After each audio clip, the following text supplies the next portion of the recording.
बाक्सानि मायंफारा गामिनि सासे बोरायनि बिखा खामथावथाव जारिमिन। बोराय बैसोआव बिहामजो फिसाज्ला थासेयावबो हाथाय बाजार गामिफोरनि नखर नखर लामा सामा मागिनो गोनां जादों। बे बोरायानो जाबाय बाक्सा जिल्लानि सालबारि महकुमानि बेन्दोंआव थानाय मायंफारा गामिनि लग' बसुमतारी। बोरायनि मोखांखौ नुयोब्ला सोरबा बायदि सुबुंफोरा बिखा खामगोन, सोरनिबा मेगनाव मोदैबो बोहैगोन। गावनि असे फिसाज्ला बिहामजो थासेयावबो बोराया बिबायारि जानांदों। नाथाय मानि जाहोनाव? ना थाखा फैसानि आंखालासो बोरायखौ बिबायारि खालामबाय नामा? नाथाय सोर बुजिगोन मानि जाहोनाव बेबायदि जालांखो बोराया? जाय समाव गावनि फिसौ फिसाफोरजों गेलेनानै सम बारहोनायनिसो सम, बे बैसोआवबो बिबायारि जानो गोनां जादों बोराया। बे बोराय बैसोआवबो मागिनानै जानांनायखौ नुनानै ओनसोलनि सुबुंफोरा दुखु मोननाय फोरमायदों। बेराफारसेथिं सुलुङाव मिथिनो मोननाय बायदिब्ला बोराया मागिनो थांनानै बबेहायबा आन्दायोब्ला थाखा फैसा गारनानै गारि लानानै न'आव लाबोना दोनफैयो आरो मागिनो बादा होयो। अब्लाबो बोराया मागिनो गारा। मानि जाहोनाव? बोराया बेबायदि मागि मागि जानाया 4-5 बोसोरसो जाबाय। बोराया मेगननि नुथायाबो खम जाबाय, खोमाबो खोनाला आरो साननो हानाय गोहोआबो खमायलांबाय।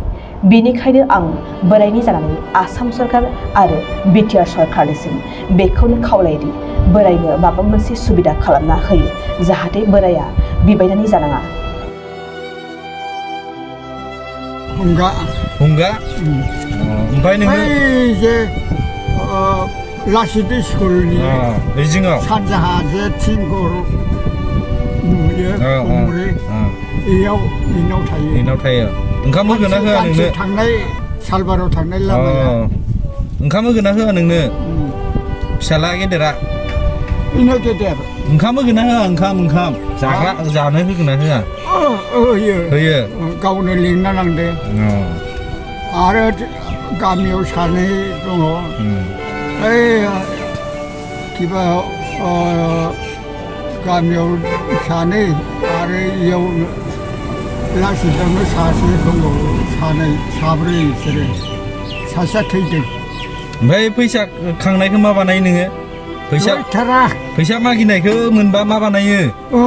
होयो। सोरनो होयो? सासे स्कुलाव थांनाय दङ, एम.इ. आव फरायो सालबारियाव। नोंथाङा सरकारि साख्रि नागिरदोंना? नोंथांनि थाखाय मोनसे गोजोनथाव खौरां। नोंथांनि थाखाय दं एडुकेट पइन्ट, जेराव नोंथाङा सोलोंथाइ लानायनि गेजेरजों सरकारि साख्रिनि गुबुन गुबुन रोखोमनि गोब्राब आनजादफोरखौ उथ्रिसारनो हागोन आरो गावनि आथिङाव गसंथानो हागोन। बे एडुकेट पइन्टआव नोंथांमोना SSC, bank PO, bank clerk, bank SO, UPSC, FSC, defence, railway, state insurance, AAO, ADO एसिस्टेन्टजों लोगोसे स्टेट लेभेल जब आरो माखासे सरकारि साख्रिनि आनजादाव गोनांथि जानाय आयदाफोराव सोलोंथाइ लानो हागोन। मख'नो गोनांदि बे सोलोंसालियाव साख्रिनिल' नङा, बेयाव MBA आरो सैनिक स्कुल बायदियाव एडमिशननि थाखाय एन्ट्रेन्स होनो थाखायबो सोलोंथाइ लानो हागोन। बे सोलोंसालियाव गाहाम थाखो खथानि सुबिदा दं आरो सम मथे नोंथांनि सोलोंथाइखौ बे सोलोंसालियाव होनाय जागोन। बेखौबो मिथिनांगोन दि बे एडुकेट पइन्टआव सोलोंथाइ लानानै बावैसो 2021-22 इं मायथाइनि एसएससि GDनि आनजादाव गासै 11 सा सोलोंसाफोरा उथ्रिसारनो हादों। बारा नङा, गासै 15,000 रांजोंनो नोंथाङा बे सोलोंसालियाव 6 दानसिम सोलोंथाइखौ लानो हागोन।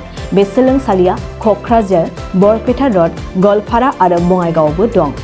क'क्राझाराव सोलोंथाइ लानो गोसो गुदुं जानाय सुबुंफोरा 70020263133 9101536360 70020263133 9101536360